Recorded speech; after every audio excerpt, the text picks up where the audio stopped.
할렐루야.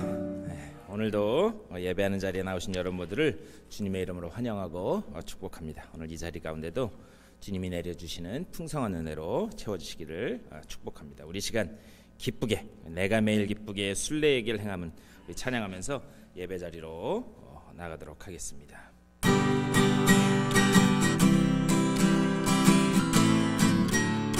내가 매일 기쁘게, 내가 매일 기쁘게 순례의 길 행함은 주의 팔이 나를 안보하니요. 내가 주의 큰 복을 받는 참된 비결은 주의 영이 함께함이. 다시 한번 하겠습니다. 내가 매일 기쁘게 순례의 길 행함은 주의 팔이 나를 안보하니요.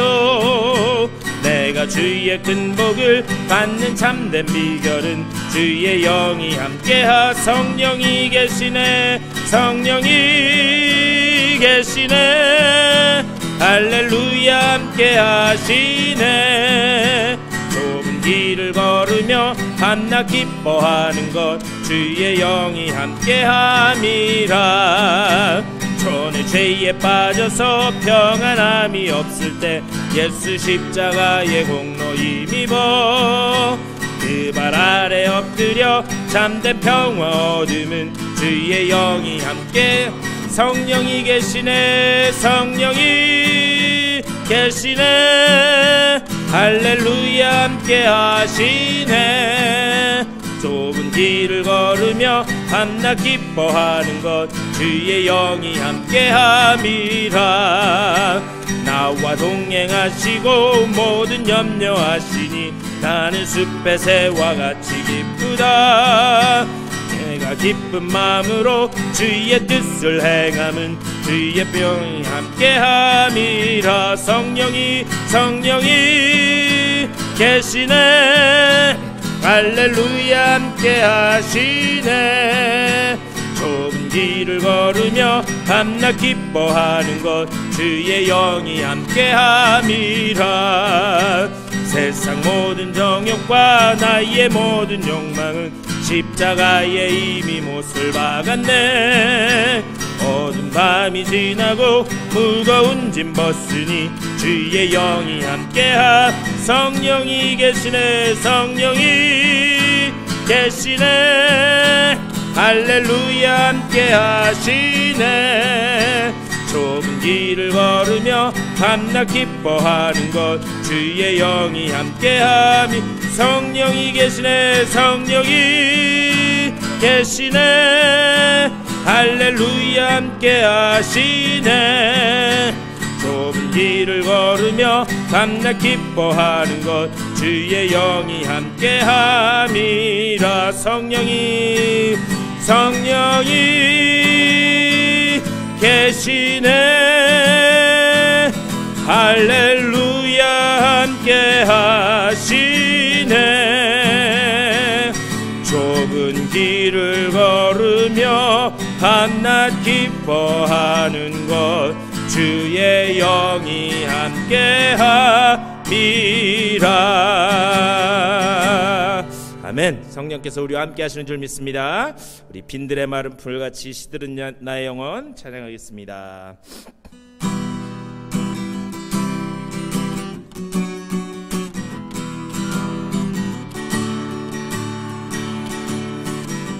빈들의 마른 풀같이, 빈들의 마른 풀같이 시들은 나의 영혼. 주님의 허락한 성령 간절히 기다리네. 가물어 메마른 땅에 단비를 내리시듯 성령의 단비를 부어 새 생명 주어. 가물어 메마른 땅에, 가물어 메마른 땅에 단비를 내리시듯 성령의 단비를 부어 새 생명 주옵소. 하늘 문 여소서 하늘 문 여소서. 주의 뜻 이루게 성령님 오소서. 이 땅에 하늘 문 여소서 하늘 문 여소서. 주의 뜻 이루게 성령님 오소서. 이 땅에 영원 가물어 메마른 땅에 가물어 메마른 땅에 단비를 내리시듯 성령의 단비를 부어 새 생명 주옵소. 철 따라 우로를 내려 철 따라 우로를 내려 조목이 무성하니 갈급한 내 심령 위에 성령을 부소서. 가물어 메마른 땅에 단비를 내리시듯 성령의 단비를 부어 새 생명 가물어 메마른 땅에 가물어 메마른 땅에 단비를 내리시듯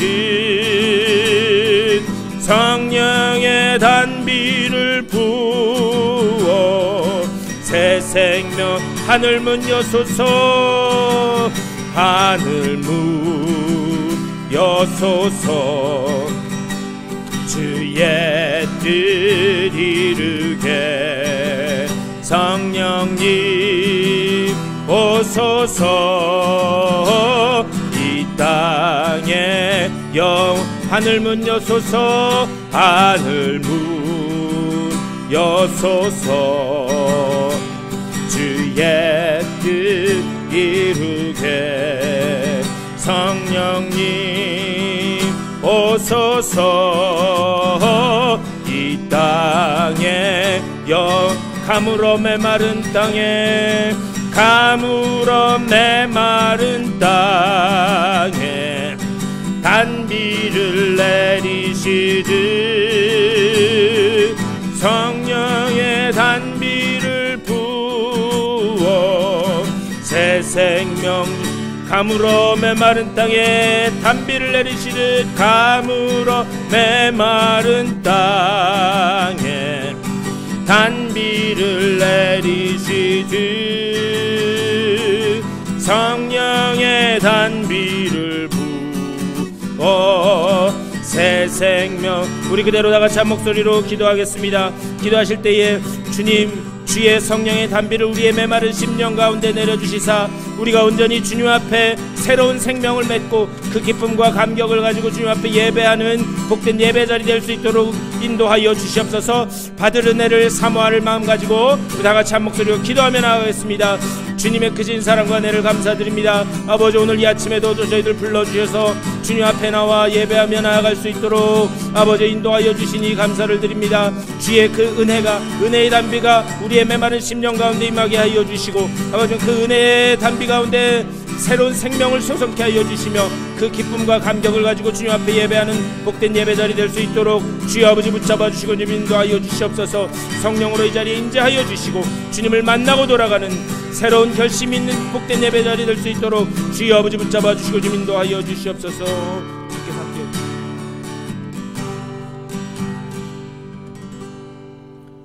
주님의 크신 사랑과 은혜를 감사드립니다.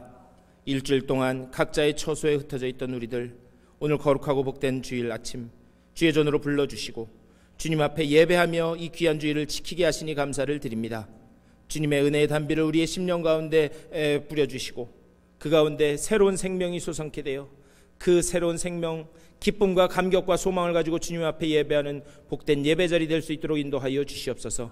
오늘 예배할 때에 우리의 모든 근심과 걱정, 문제들은 십자가 앞에 내려놓게 하여 주시고 오직 주님께만 매달리고 주님께 해결의 열쇠가 있음을 깨닫고 또 세상을 향해 담대히 걸어나가는 복된 예배자리 될 수 있도록 인도하여 주시옵소서.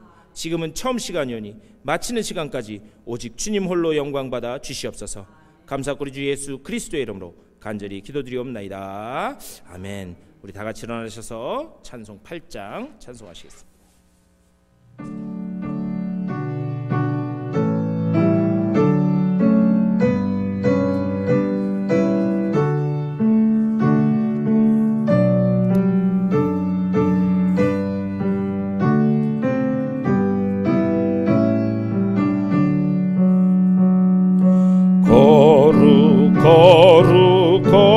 거룩 전능하신 주님, 이른 아침 우리 주를 찬송합니다.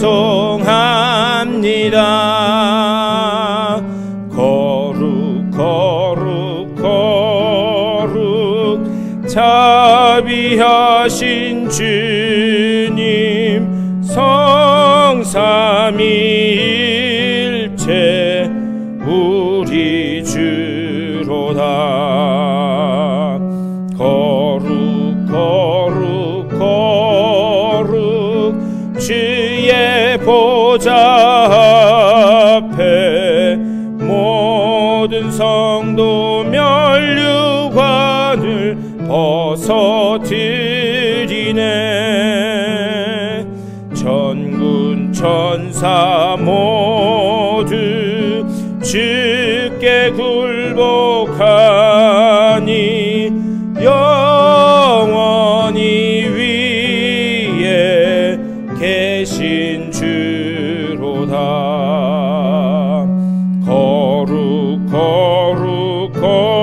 거룩 주의 빛난 영광 모든 죄인 눈 어두워 볼 수 없도다.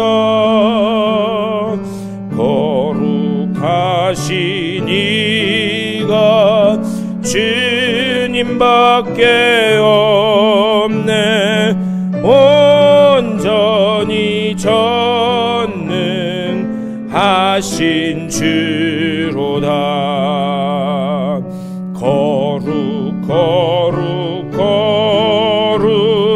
전능하신 주님, 천지 만물 모두 주를 찬송합니다.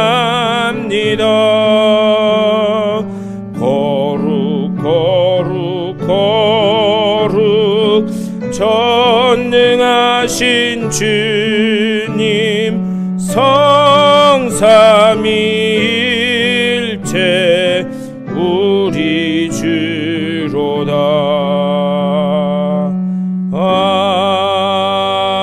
아멘. 우리 다 같이 교독문 54번 시편 126편으로 교독하시겠습니다. 여호와께서 시온의 포로를 돌려보내실 때에 우리는 꿈꾸는 것 같았도다.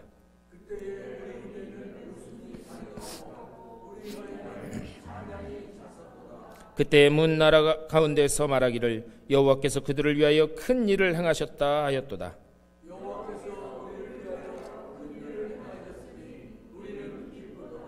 여호와여 우리의 포로를 남방 시내들같이 돌려보내소서.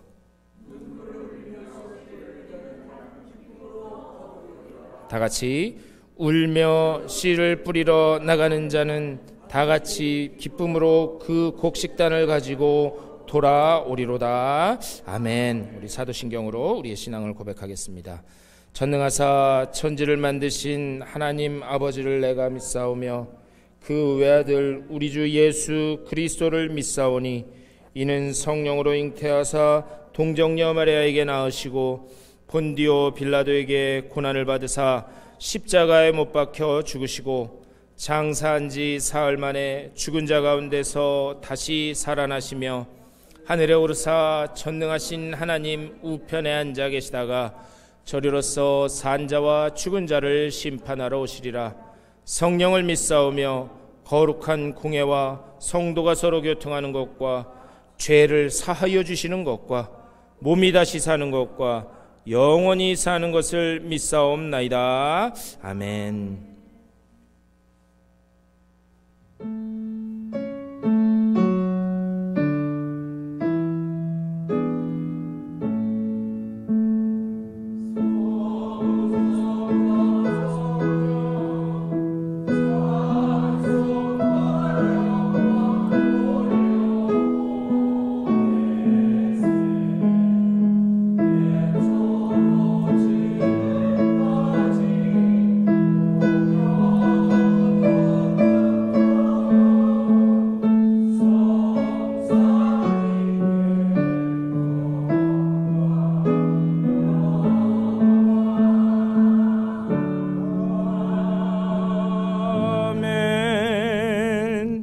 자리에 앉아주시고 최철자 권사님 우리를 대표해서 기도해 주시겠습니다.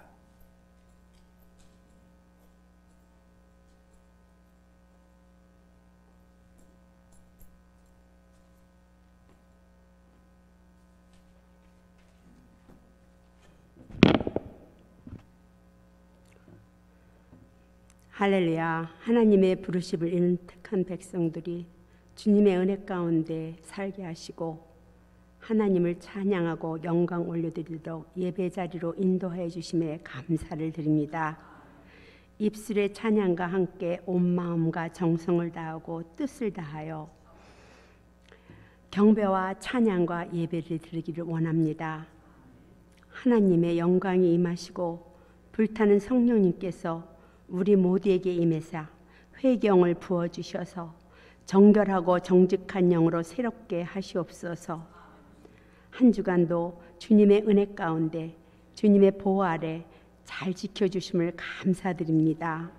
또한 아버지 LA에서 연합총회 정말 은혜 가운데 아름답게 정말 은혜로서 마치게 해주신 아버지께 감사와 영광을 올리옵나이다. 아버지 하나님, 또한 이 시간에 말씀을 선포하시는 목사님에게 함께 하시어 성령 충만함으로 강하고 담대하게 구원의 참된 진리를 전하게 하여 주시옵소서. 듣는 저희들은 겸손히 들으며 다른 곳에 마음을 뺏기지 말고 주의 음성에 귀를 기울이는 귀한 시간이 되게 하여 주시옵소서. 몇 주 앞으로 다가온 미국 대선이 있습니다. 주님의 권능에 세우신 이 땅에 하나님을 두려워하는 자를 이루어 세워주시고 인종의 갈등, 마약, 총기 사고, 성적 지향성 문제를 바르게 해결할 수 있도록 은혜를 베풀어 주시옵소서.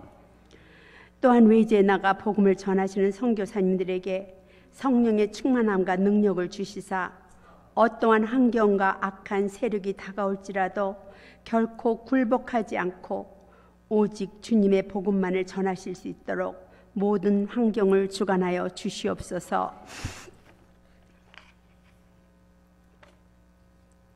성령 하나님, 우리의 마음을 만져주시고 새롭게 하여 주시옵소서.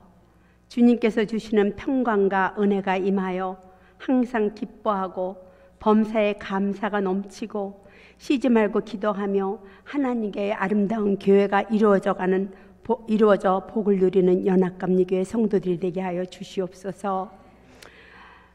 우리 연합감리교회를 통하여 복음이 이곳 피닉스에 널리 전파되게 하옵시며 멀리 외지까지도 선교할 수 있도록 우리 교회가 재정에도 풍성함을 넘치게 채워주시옵기를 간절히 간구합니다. 또한 우리 교회가 부흥하도록 많은 일꾼들을 보내주시옵기를 간구드립니다. 오늘도 살아계셔서 저희들의 심령을 관찰하시어 저희들의 기도에 귀를 기우시는 예수 그리스도의 이름으로 기도드립니다. 아멘.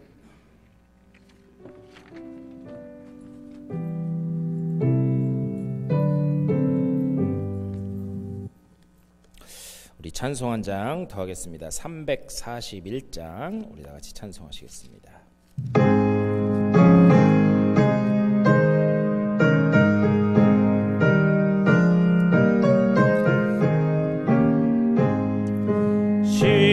십자가를 내가 지고 주를 따라갑니다. 이제부터 예수로만 나의 보배 삼겠네. 세상에서 부귀 영화 모두 잃어버려도 주의 평안 내가 받고 영생 복을 받겠네. 주도 곤욕 당했으니 나도 곤욕 당하리. 세상 사람 간사하나 예수 진실합니다. 예수 나를 사랑하사 빛난 얼굴 보이면 원수들이 미워해도 염려할 것 없겠네. 내가 핍박 당할 때에 주의 품에 안기고 세상 고초 당할수록 많은 위로 받겠네. 주가 주신 기쁨에 기뻐할 것 무엇냐. 주가 나를 사랑하니 기뻐할 것뿐일세. 아멘. 오늘 예배 나오신 여러분들을 주님의 이름으로 환영하고 축복합니다. 우리 시간 다 같이 일어나셔서 전우자와 인사 나누시겠습니다. 잘 오셨습니다.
우리 교회 소식 간단하게 전해드리겠습니다. 우리 다음 주일은 우리 9시 예배를 드립니다. 이 자리에서 미국 회중과 같이 예배 드리고요.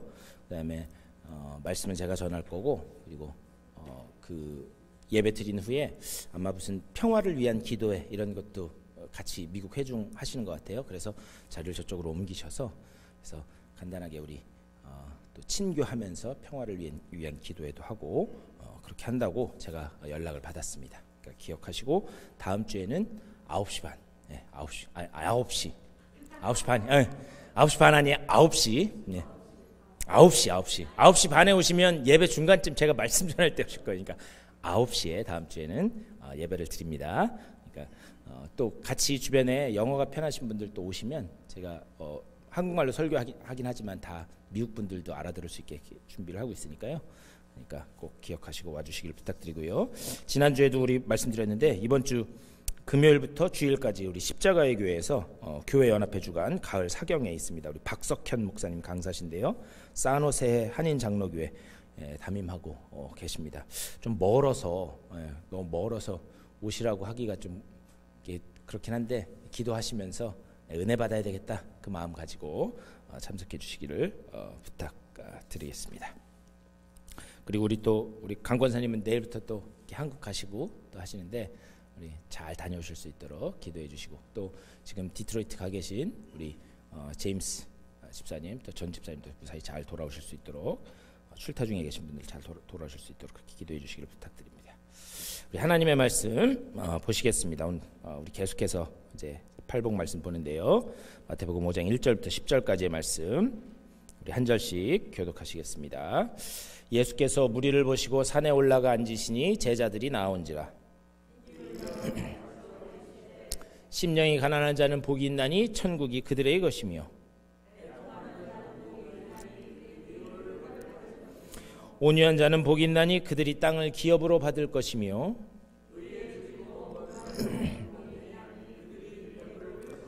긍휼히 여기는 자는 복이 있나니 그들이 긍휼히 여김을 받을 것이며,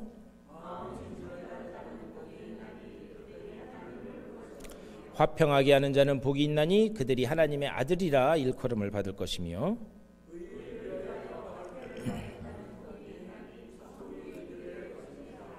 아멘. 이제 다 외우시죠? 다 외우시죠?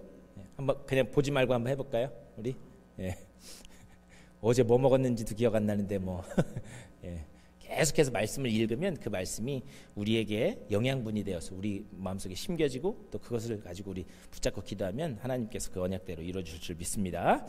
우리 지난 8주간 산상수훈 말씀을 통해서 우리는 이미 복받은 사람이에요. 우리는 복덩이라는 거예요. 복덩이.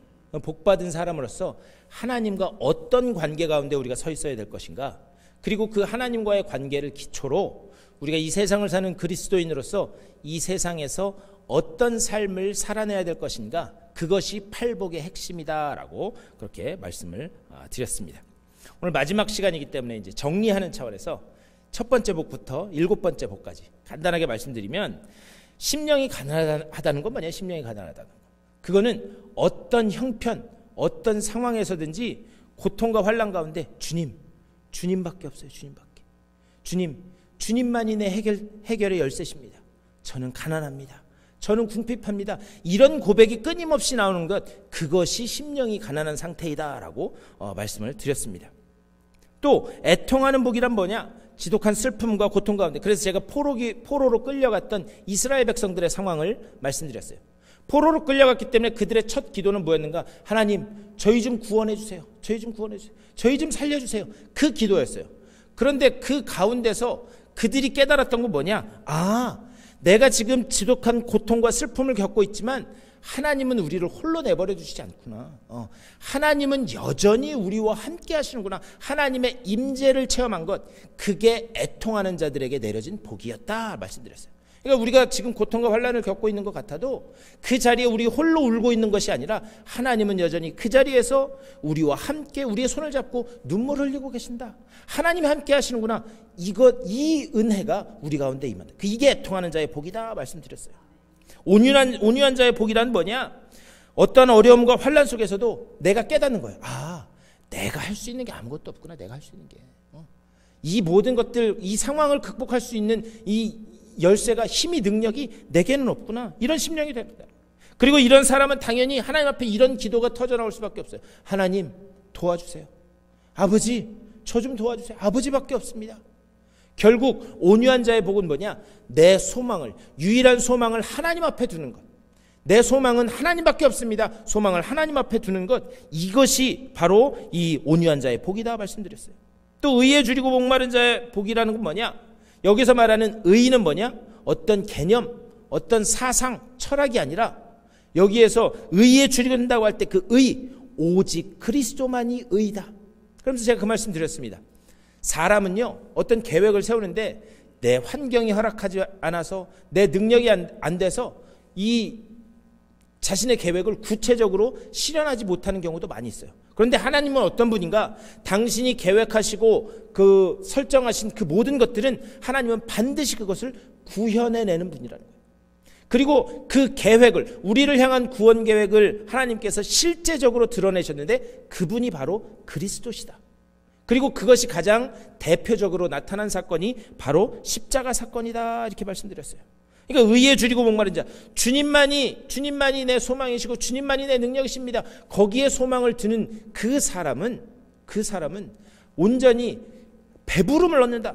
의에 줄이고 이 목마른 자는 복이 있나니 그들이 이 배부른다. 오직 주님만이 내 전부이십니다라고 하는 사람은 그것만 됐다는 거예요. 그거. 또 긍휼히 여기는 자의 복, 그것은 뭐냐? 하나님의 성실하심이 기초되는 것이다 라고 말씀드렸어요. 항상 이 긍휼이라고 하는 말은 성실함이라는 말과 같이 가는 것이다 제가 말씀드렸어요. 그래서 우리는 뭐냐? 하나님의 성실하심의 결과물들이라는 거예요. 만약에요, 우리가 이 세상을 그대로 살아왔는데 하나님이 그냥 야 됐다, 저 다 치워버려라 라고 했다면 오늘 우리는 이 자리에 있을 수 없다는 거예요. 하지만 우리가 넘어지는 자리에 하나님께서 찾아오셔서 끊임없이 일으켜 세우시고 끊임없이 설득하시고, 야 그러지 말고 같이 가자, 끊임없는 하나님의 그 성실하심의 결과물이 바로 우리다라고 하는 사실이에요. 그렇기 때문에 우리가 긍휼을 베풀 때 항상 기억해야 되는 건 뭐냐? 우리가 원래 어떤 자리에 있었는가? 원래 우리도 세상 저 사람들과 같은 자리에 있었어야 되는 그런 존재예요. 하지만 하나님이 끊임없이 설득하시고 우리를 붙들어 일으켜 주셨기 때문에 이제는 우리가 하나님으로부터 받은 복과 은혜를 나눌 수 있는 자리에 설 수 있게 되었다는 거예요. 그것을 기억하면서 긍휼하심을 베푸는 것, 그것이 바로 우리가 하나님 앞에서 서야 되는 심령이다, 그 말씀드렸습니다. 또 마음이 청결한 자의 복은 뭐냐? 두 마음을 품지 않는 거라고 말씀드렸어요. 그래서 제가 베드로의 이야기를 말씀드렸죠. 지금 고개는 끄덕끄덕 하시는데 기억은 나시는 거예요? 예? 기억 나시죠? 예, 베드로가 물 위를 걸어가다가 주님을 보고 가다가 어떻게 했어요? 파도를 보고 물에 꼬르륵 빠졌다는 거예요. 그때 주님께서 왜 두려워하느냐? 그러면서 이렇게 세우셨다는 거예요. 그리고 다시 물 위를 걸어서 배에 돌아갔다는, 제가 그 말씀 드렸던 거 기억나죠? 거기에서 그가 두 번째 배로 돌아갈 때 물에 빠지지 않았던 이유는 뭐냐? 거기 아주 중요한 고백이 있었다고 말씀드렸습니다. 주여 나를 구원하소서. 뭐냐? 주님께 시선을 고정하고 주님만이 내 구원이십니다 라고 고백한 그 고백 때문에 그가 다시 물에 빠지지 않고 걸어갈 수 있었다 말씀드렸어요. 다시 말하면 두 마음을 품지 않는 것. 또 마음이 청결하다는 건 뭐냐?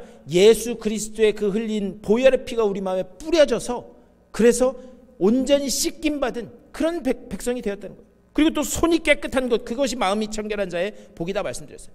여기 손이 깨끗하다는 건 뭐냐? 어떤 종교적인 형식에는 열심을 내면서 삶의 자리로 돌아갔을 때는 온통 손에 피가 가득한 이스라엘 사람들의 모습을 제가 말씀드리면서 내가 종교적 열심뿐만이 아니라 삶 가운데서도 어떻게 빛과 소금으로 그리스도의 주님께서 가르친 것을 삶으로 살아내는가? 그것이 마음이 청결한 자의 복이다 말씀드렸어요. 삶에서 그대로 순종으로 펼쳐내야 된다. 그리고 지난주에 화평하게 하는 자의 복에 대해서는 화목제 제물을 통해서 말씀을 드렸습니다. 화목제 제물을 통해서 하나님께서 우리에게 말씀하시는 건 뭐냐?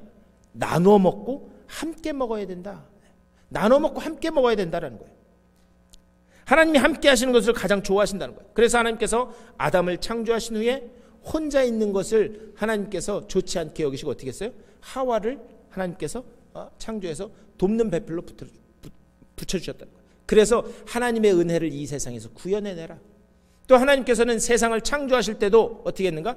홀로 하지 않으시고 우리의 형상을 따라, 우리가 다시 말하면 성부 하나님, 성자 예수님, 그 다음에 성령 하나님 세 분이 같이 창조의 사역을 함께 하셨다라는 사실. 그리고 그 모든 이 화평의 복을 우리가 하늘로부터 받음으로 인해서 우리는 하늘나라를 유업으로 받는 상속자가 되었다, 그렇게 말씀을 드렸습니다. 다만 부탁드리기는 이미 복받은 하나님의 하늘나라 백성으로서 하나님과 복된 관계를 세우시고 그리고 그 복된 그 관계를 기초로 이 세상에서 주님께서 우리에게 주신 복을 계속해서 흘려보내실 수 있는 그런 축복의 통로들 다 되실 수 있게 되기를 주님의 이름으로 간절히 축원합니다. 오늘 이제 이 팔복의 마지막으로서 의를 위하여 박해를 받는 것, 아니 의를 위해서 박해를 받는데 그게 왜 복인가? 그것을 한번 말씀을 나눴으면 좋겠습니다. 우선 의를 위하여 박해를 받는다라고 하는 것, 이거는요 네 번째 복하고 겹치는 것처럼 보여요. 네 번째 복이 뭐였죠? 의에 줄이고 목마른 자는, 의를 위하여 박해를 받는 자는 겹치는 것처럼 보여요. 그런데 제가 아까도 말씀드렸지만 여기서 말하는 의라고 하는 것은 어떤 사상 개념이 아니라고 말씀드렸어요. 이것을 로마서 1장 17절에서 이렇게 말씀해요. 복음에는 하나님의 의가 나타나서 믿음으로 믿음에 이르게 하나니. 또 그 뒤에 가서 3장 21절에서는 이제는 율법 외에 하나님의 한 의가 나타났으니, 뭐냐? 의라고 하는 것은 예수 그리스도. 다시 말하면 의에 줄이고 목마른다 라고 하는 것은 그분을 추구하고 그리고 그분을 따르고 그분을 목말라 하는 삶, 그게 의에 줄이고 목마른 것이다 이렇게 말씀드렸어요. 그리고 그런 사람들이 배부를 것이다. 이건 뭐냐? 그게 전부라는 거예요. 시편 23편 1절에서 뭐라고 그러죠? 여호와는 나의 목자시니 내게 부족함이 없으리로다. 여호와께서 내 목자 되셨으니까 더 이상 필요 없다는 거예요. 그것만 있으면 된다는 거예요. 그게 배부른 것이다. 그게 배부름의 복이다. 이렇게 말씀드릴 수 있습니다. 그런데 오늘 말씀에서 의를 위하여 박해를 받는다? 이거는 네 번째 복과 밀접하게 연관되어 있어요. 다시 말하면 예수 그리스도라는 의를 추구하다 보면 예수 그리스도를 따라가는 그 삶은 세상의 삶의 원리와 다르다는 거예요.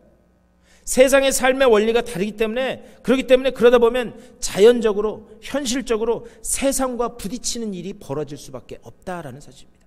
손해보고 그리고 매맞고 갇히고, 우리도 예수 그리스도로 살아가면서 예수 그리스도의 그 제자로 살아가면서 그리스도인으로 살아가면서 여러분들도 삶 가운데 그런 손해보고 그리고 여러분들이 피해 입고 그런 일들이 벌어지고 있는지 한번 생각해 보셨으면 좋겠어요. 제가 이번에 LA 갔다가 저랑 같이 방 쓰신 그 목사님이 이 오클라호마에서 오클라호마 시리에서 좀 떨어진 이 서버반 뭐라 그러지 한국말로? 한국말도 안 되고 영어도 안 되네. 외곽 지역에서 미국 교회 목회를 하신 분이에요. 근데 그분이랑 이제 저녁에 다 끝나고 나서 이제 자기 전에 이런저런 이야기를 하는데 그분 목회를 말씀하시는데 그분이 그 말씀을 하세요. 그 교회가 시골 교회다 보니까 이 부지가 넓었는데, 그런데 몇십 년 전부터 이웃에 사는 어떤 분이 그 자기 교회 땅인데 그냥 거기서 어떻게 하다 보니까 그냥 자리를 잡고 살았대요. 그래서 거기서 자리를 잡고 살았는데 거기 주변에 뭔가 이렇게 개발하고 하면서 그 교회 땅을 조금 이렇게 정리해야 될 그런 상황이 있었는데, 그분에게 내 땅이잖아요, 내 땅이니까 우리가 이거 정리해야 되니까 나가달라라고 했더니 그분이, 그러니까 미국 사람인데 한국식 표현으로 하면 배째라, 나 여기 몇십 년 동안 살았다, 여기 내 땅이다, 이렇게 했다는 거예요. 그것 때문에 막 소송이 가기 직전까지 막 분쟁이 일어나고 했다는 거예요. 더 문제는 뭐냐면 그분이 동네 다니면서, 그거 크지도 않은 동네인데 다니면서 저 사람들이 나 쫓아낸다. 이 뭐죠? 물에서 건져줬더니 보따리 내놓으라는 그거죠. 네. 그래서 막 그랬다는 거예요. 그래가지고 막 이 동네 사람들한테 막 교회에 대해서 안 좋은 이야기를 하고 다니고, 그래서 적지 않은 갈등이 벌어졌다는 거예요. 그런데 교회 리더들하고 모여서 이 문제를 어떻게 해결해야 될 것인가. 어떤 분은 법적으로 해결해야 됩니다. 경찰 불러서 해야 됩니다. 어떤 분은 이게 참 난감한데 나 저 사람하고도 몇십 년 알았고, 그러니까 그분하고 연결된 분도 그것도 애매하고, 주변에는 계속해서 나쁜 소문이 풀고 그렇게 하고 있는 그 상황이었는데, 그 중에 어떤 그 교회에 오랫동안 수십 년 출석하신 어떤 분이 나와서 말씀하시대요. 우리가 누구냐, 우리가 어떤 사람이야? 우리 그리스도인이고 그리스도께서 걸어가신 길을 따라간다고 했는데, 비록 우리가 손해보는 건 있더라도 과연 주님이라면 뭐라고 말씀하셨을까? 우리 거기에 한번 귀 기울여보자. 그분이 그 말씀하세요. 목사인 자기보다 그분이 훨씬 낫더라고. 그래서 교인들이 모여서 그걸 놓고 이야기를 나누고 기도했다는 거예요. 그러면서 우리 기도하자. 기도하고 나서 어떻게 했느냐? 그 땅은 그냥 그분한테 주는 걸로 하자. 우리가 건물도 중요하고 교회 재산도 중요하지만 과연 교회가 부름받은 우리가 어떤 모습으로 살아가야 될 것인가. 그래서 그냥 그 부분은 제외하고 그 나머지 일을 진행하게 됐다라고 하는 그런 말씀을 이렇게 들었어요. 과연 우리가 그리스도인으로서 이 땅에 살아가면서 주님을 따라간다고 하면서 그런 손해보고 하는 이런 일들이 벌어졌을 때 우리는 어떤 모습으로 서게 될까? 그것을 한번 생각해 보게 됐습니다. 그런데 뭐냐? 그리스도를 추구하고 그리스도를 따르고 목말라하는 삶, 그 삶은 뭐냐? 세상의 원리와 다르다는 거예요. 그렇기 때문에 자연적으로 현실적으로 세상과 부딪히는 문제가 일어날 수밖에 없다는 거예요. 그런데 그게 정상적인 것이다 이렇게 말씀하는 거예요. 그래서 의에 줄이고 목말라 예수를 쫓기로 한 그 초대 기독교인들의 삶에는 이런 일들이 아주 빈번하게 일어날 수밖에 없습니다.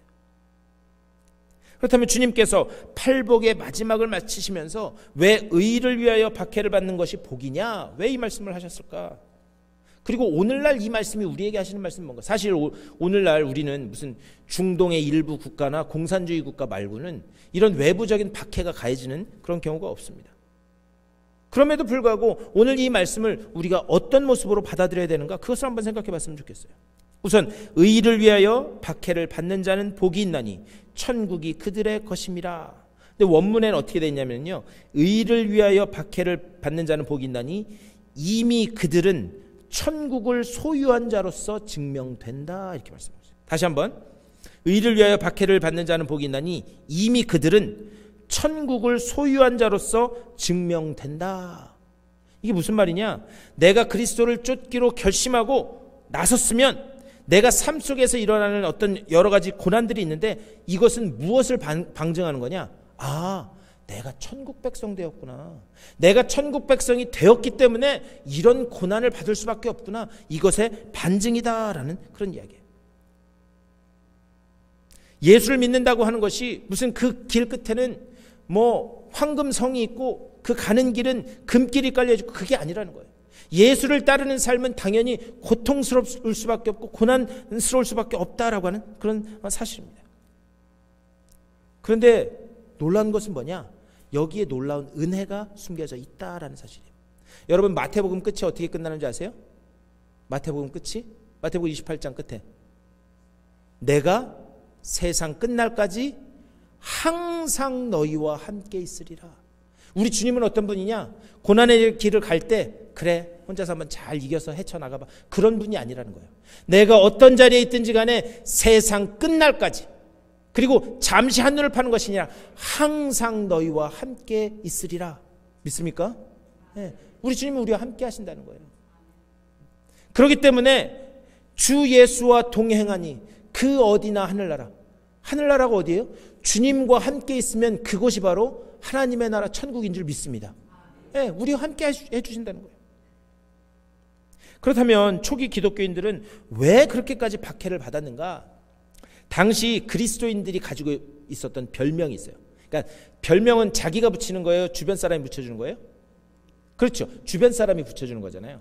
그런데 초기 이 기독교인들이 불렸던 별명이 뭐냐? 다른 사람이라는 별명. 다른 사람.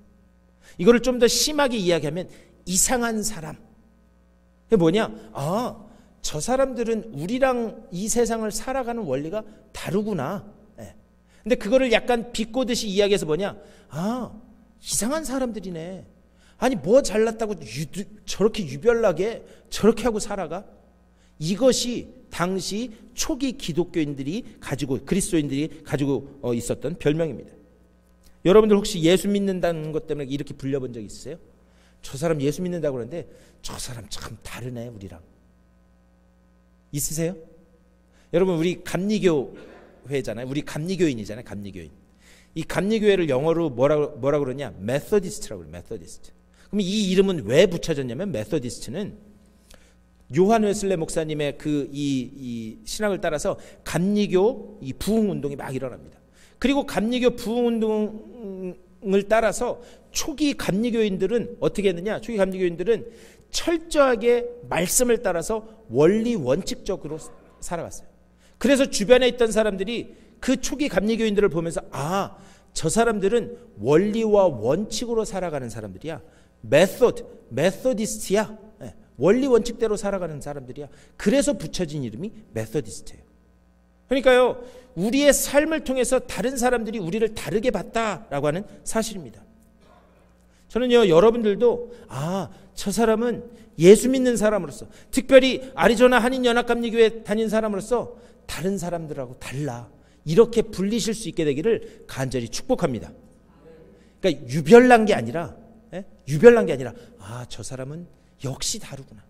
역시 다르구나. 이렇게 불릴 수 있어야 된다라고는 사실. 그런데 사실 예수를 따른다라고 하는 것, 그거는 사도 바울에 의해서 가장 선명하게 드러났습니다. 빌립보서 3장 13절 14절 말씀, 제가 13절 읽을 테니까 여러분들이 14절 읽으세요. 우리 교독하시겠습니다. 13절 제가 읽을게요. 형제들아, 나는 아직 내가 잡은 줄로 여기지 아니하고 오직 한 일, 즉 뒤에 있는 것은 잊어버리고 앞에 있는 것을 잡으려고 표대를 향하여 그리스도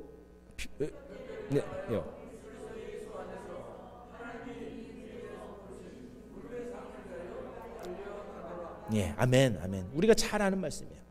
사도 바울이 이 말씀을 왜 했는가? 여기서 특별히 제 3장 14절 제일 끝에 부름의 상을 위하여 달려간다 이렇게 돼요. 부름의 상을 위하여 달려간다.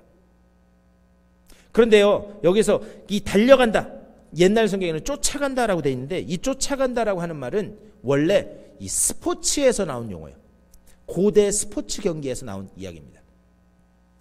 이 본래 뜻은 뭐냐? 달려간다, 쫓아간다라고 하는 말의 그 본래 뜻은 뭐냐면 더 좋은 이익을 위해서 손에 쥐고 있는 것을 놓는다라는 말이에요. 다시 한번, 달려간다, 쫓아간다라는 말의 그 본래 뜻은 뭐냐면 더 좋은 이익을 위해서 손에 쥐고 있는 것을 놓는다라는 말이에요. 이 말이 왜 나왔냐면 이 당시에 이 로마 시대에 사람들이 가장 즐겼던 스포츠가 뭐냐면 사냥이었습니다. 사냥. 그런데 그 사냥에서, 그 사냥 대회에서 이기는 게 룰이 간단했어요. 뭐냐? 더 크고 튼실한 기름진 사냥감을 잡는 게 이길 수 있는 유일한 길이었어요. 근데 어떤 사람이 이제 그 사냥대회에 참가해서 이제 사냥감을 잡으려고 하는데 저기서 아주 통실통실하게 살이 찐 토끼가 막 달려가는 거예요. 그래서 저거 잡아야 되겠다. 그래서 창이 하나밖에 없는데 창을 딱 듭니다. 그리고 그 창을 향해서 딱 이 토끼를 향해서 창을 딱 던지려고 하는데 갑자기 그 옆으로 아주 기름지고 송아지만한 사슴이 쫙 뛰어가는 거예요. 자, 그렇다면 토끼를 잡아야 사냥대회에서 우승을 하겠어요? 아주 기름지고 튼실한 사슴을 잡아야 이 대회에서 우승하겠어요? 물어보나 마나지. 묻는 사람이 바보지 이거는. 예. 당연히 사슴을 잡아야 그 사냥대회에서 우승할 수 있는 거예요. 그래서 그 사람은 어떻게 하느냐? 사슴을 잡으려고 하는데 사슴을 잡기 위해서는 어떻게 하느냐? 토끼를 향해서 가지고 있던 시선을 돌리고 토끼는 마음속에서 다 잊어버리고 내 생각에서 잊어버리고 사슴을 향해서 다시 돌아서는 거예요. 그래서 사슴을 향해서 창을 다시 조준하고 그 사슴을 이렇게 노려보는 거예요. 다시 말하면 더 큰 이익을 위해서 가지고 있던 조그만 토끼는 잊어버리고 사슴을 향해서 시선을 돌리는 것, 그것이 바로 쫓아간다, 달려간다 라고 하는 말입니다. 한 창으로는 두 마리 토끼를 다 잡을 수 없기 때문입니다. 더 좋은 이익을 위해서 덜한 이익을 내려놓는 것. 근데 문제는 뭐냐? 이런 삶은요, 항상 격렬한 저항에 부딪힐 수밖에 없다라고 하는 사실입니다. 오늘 말씀에서 이것을 박해로 이야기하는 거예요. 더 좋은 이익을 위해서 좀 덜한 것은 내려놓는 것, 그것은 이 세상을 살아가면서 더 심한 저항과 그리고 반대를 부딪힐 수밖에 없다. 이것이 바로 박해다 말씀하는 거예요. 그렇다면 이 말씀을 오늘날 우리에게 적용을 해서요, 이런 물리적인 박해가, 아까도 말씀드렸지만 이런 물리적인 박해가 중동의 일부 국가, 공산주의 국가, 그런데 말고는 사실 우리 속에서 잘 일어나지 않습니다. 그런데 우리가 가만히 생각해 보면요, 이거보다 더 심각한 박해들이 우리 삶 속에서 실제적으로 일어나는 것을 볼 수가 있습니다. 뭐가 있을까? 요즘에는요, 미디어를 통해서 다양한 정보를 우리가 얻을 수 있습니다. 유튜브를 통해서든지 인터넷을 통해서든지 TV를 통해서든지 다양한 정보들을 얻어요.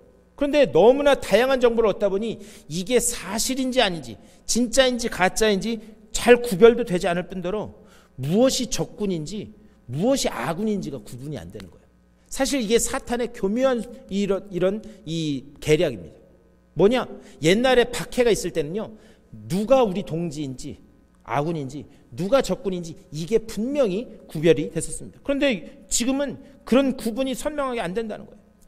요즘도 보면은요, 감동적인 이야기로 또 휴머니즘을 빙자해서 드라마나 영화, 이런 것들로 얼마나 우리 그리스도인들을 헷갈리게 하는 경우들이 많은지 몰라요. 휴머니즘 이런 걸로 빙자해서. 동성애 문제도 마찬가지 아닐까라는 생각을 해봐요. 우리가요, 제가 이번에 LA 가서 우리 장로님하고 권사님들하고 같이 이제 사진 보셨죠? 이 산타모니카, 이름은 들어봤나 산타모니카 거기 가면서 이렇게 쫙 가는데, 가면서 이런저런 이야기를 하다가 이제 동성애에 대한 이야기가 나왔는데, 우리가요 한 가지 분명히 기억해야 될 것은 뭐냐? 우리는요 동성애자를 차별해서도 안 되고 그들을 거부해서도 안 됩니다. 왜 그런 줄 아세요? 그 사람들도, 우리가 어떤 눈으로 그 사람들을 봐야 되냐면, 그 사람들도 복음으로 변화되어 다시 말씀으로 돌아와야 될 구원의 대상으로 우리가 바라봐야지, 그 사람들이 동성애를 하기 때문에 차별하거나 그리고 배척하거나 이렇게 하면 안 돼요. 우리는 그 사람들을 보는 시각이 달라야 됩니다. 저 사람들도 지금 잘못된 길을 가고 있는데 말씀으로 저 사람들이 돌아와야지. 말씀으로 돌아와서 하나님의 창조 질서의 원리로 돌아와야지.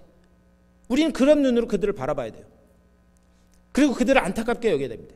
그런데 학교에서도요, 보면 요즘 젊은 애들은, 저도 젊지만 학교에서부터 차별금지법, 평등 이런 거를 통해서 무엇이 옳고 무엇이 그른지가 구분이 안 되게 헷갈리게 그렇게 학교 교육에서부터 일어나고 있다는 거예요. 그래서 어린아이들도 보면 이것이 뭐가 잘못됐는지, 제가 얼마 전에 뉴스를 보니까 버지니아인가요? 웨스트 버지니아인가요? 거기에서 어떤 선생님이, 걔가 동성애를 하는 애였나 봐요, 학생이.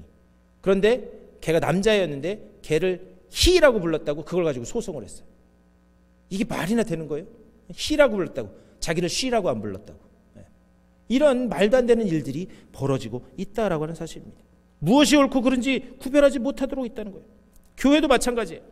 하나님의 말씀을 통해서 무엇이 진리이고 무엇이 비진리인지 구분하지 못하도록 그렇게 하고 있습니다. 물론 이거의 일차적인 책임은 저를 포함한 목회자들의 책임이에요. 목회자들이 무엇이 하나님의 말씀이고 이 가운데 우리가 어떻게 서야 되는지 바로 가르쳐야 함에도 불구하고 못하는, 그것은 저희들의 목회자들의 책임입니다.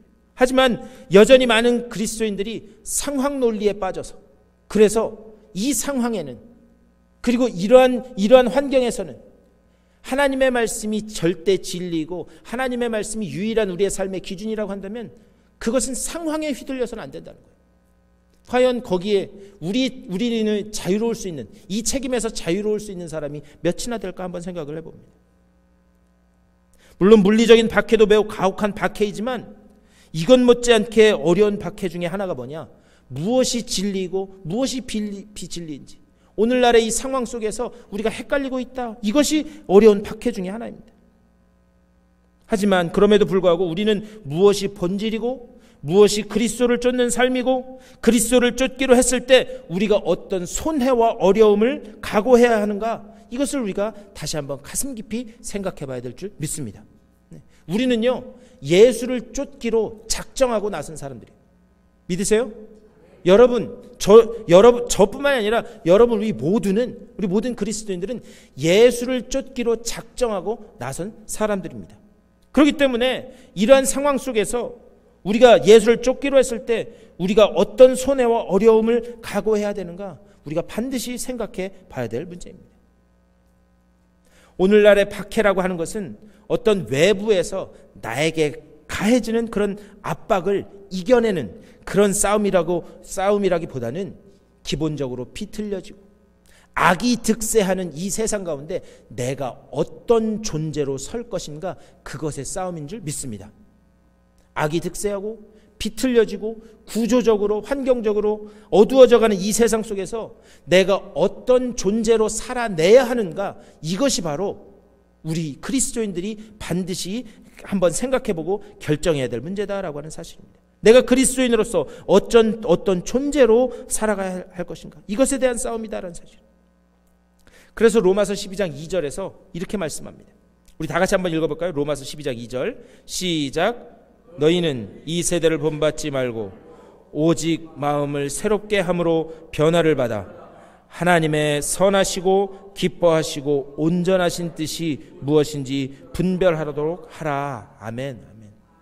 우리는 이 뒤틀려진 구조적으로 어두워져가는 이 세상 속에서 오직 하나님의 말씀, 성경이라고 하는 말씀 위에 굳게 서야 될 줄 믿습니다. 이 말씀 위에 굳게 서서 성경이라고 하는 그 진리 위에 굳게 서서 무엇이 하나님의 말씀인지 그것을 분별해 나가는 삶, 그것이 우리의 싸움인 줄 믿습니다.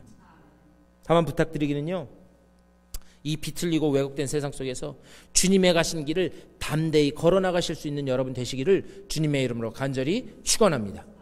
말씀 위에 굳게 뿌리 내려서 무엇이 하나님의 말씀인지 우리가 항상 그것을 묵상하면서 이 가운데 하나님의 뜻은 무엇인가, 내 안에서 일어나는 이런 여러 가지 박해, 비틀리고 흔들린 왜곡된 세상 속에서 무엇이 참이고 무엇이 비진리인지를 구분 못하는 이 세상 속에서 오직 하나님의 말씀으로 진리 위에 굳게 서실 수 있는 여러분 다 되실 수 있게 되기를 주님의 이름으로 간절히 축복합니다. 나로 말미암아 너희를 욕하고 박해하고 거짓으로 너희를 거슬러 모든 악한 말을 할 때에는 너희에게 복이 있나니 기뻐하고 즐거워하라. 하늘에서 너희의 상이 큼이라. 우리가 말씀 위에 굳게 서서 그 말씀을 삶으로 살아내서 나중에 주님 앞에 갔을 때 잘하였다, 충성된 종아, 그 하늘의 면류관을 바라보며 하루하루 또 담대히 말씀 가지고 이겨내실 수 있는 여러분 다 되실 수 있게 되기를 주님의 이름으로 간절히 축원합니다. 기도하겠습니다. 우리의 살아갈 길을 다 살아가고 주님 앞에 섰을 때 우리에게 씌워질 생명의 면류관을 소망하면서 날로 혼탁해져가는 이 세상 속에서 하나님의 말씀으로 하나님의 뜻을 온전히 분별하는, 그리고 그 복과 은혜를 주변 사람들과 온전히 나누는 주의 복된 백성들 다 될 수 있도록 인도하여 주시옵소서. 그래서 하나님이 기뻐하시는 주님의 복된 일꾼들로 서는 우리 모두가 될 수 있도록 주여 믿음도 주시고 은혜도 주시고 능력도 허락하여 주시옵소서. 감사하고 우리 주 예수 그리스도의 이름으로 간절히 기도드리옵나이다. 아멘. 우리 다 같이 일어나셔서 준비하신 예물 하나님 앞에 봉헌하겠습니다.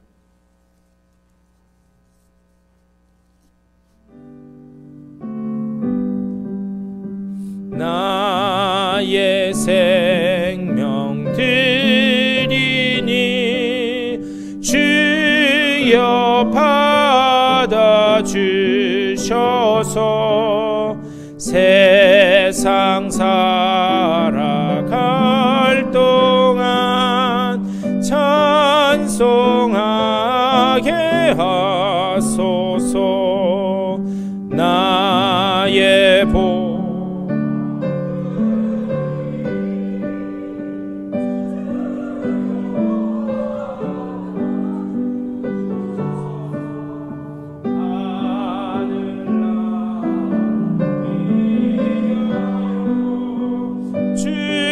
뜻대로 쓰소서. 아멘. 주님의 보혈의 피로 우리를 씻어주시고 또 그 은혜로 천국 백성 되게 하심을 믿고 감사를 드립니다. 천국 백성 된 자로서 이미 복받은 복덩이로서 주의 말씀을 삶으로 살아내는 우리 모두가 될 수 있도록 인도하여 주시옵소서. 그 가운데 하나님의 뜻을 전하며 이 세상에서 빛과 소금의 역할을 감당하는 일꾼들 되게 하여 주시고 그것을 통해 하나님의 살아계심을 증거하는 그런 놀라운 증인들로 설 수 있도록 인도하여 주시옵소서. 그 은혜를 감사하면서 주님께서 저들에게 주신 것의 일부를 다시 주님 앞에 올려드립니다. 이 예물 가운데 저들의 땀과 수고와 헌신이 담겨 있음을 주님 아시는 줄 믿사오니 주님께서 넘치고 흔들어 흘러내리도록 채우시는 놀라운 복으로 주님 붙들어 주시옵소서. 먹고 사는 문제 때문에 어려움 당하지 않도록 인도하여 주시고 또 늘 그 삶 속에서는 주님께서 함께 하셨기에 우리가 이 모든 것들을 이기고 담대히 세상으로 나아간다는 간증의 소리가 계속 들릴 수 있도록 복내려 주시옵소서. 가정을 지켜주시고 자녀들을 지켜주시며 하루하루 걸어가는 삶 가운데 주님께서 동행하여 주시사 찬양과 기쁨이 넘치는 복된 삶으로 세워 주시옵소서. 예물이 쓰여지는 곳마다 오직 주의 이름은 높이 들려지고 어둠은 물러가고 죽어가던 영혼들이 주님 앞으로 돌아오는 귀한 역사가 나타날 수 있도록 복내려 주시옵소서. 감사하고 우리 주 예수 그리스도의 이름으로 축복하며 간절히 기도드리옵나이다. 아멘.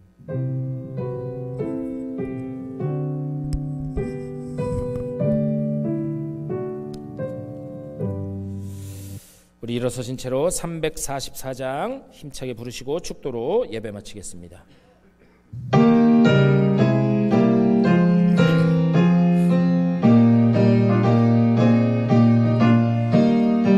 믿음으로 가리라. 주님 가신 고난의 길, 주님 말씀 붙잡고 승리하며 살아가리.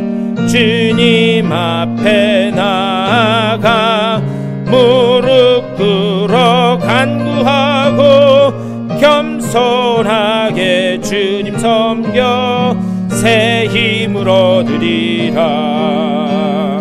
고난 중에 있을 때 소망 중에 기뻐하면 주님 말씀 따라서 기쁨으로 살아가리.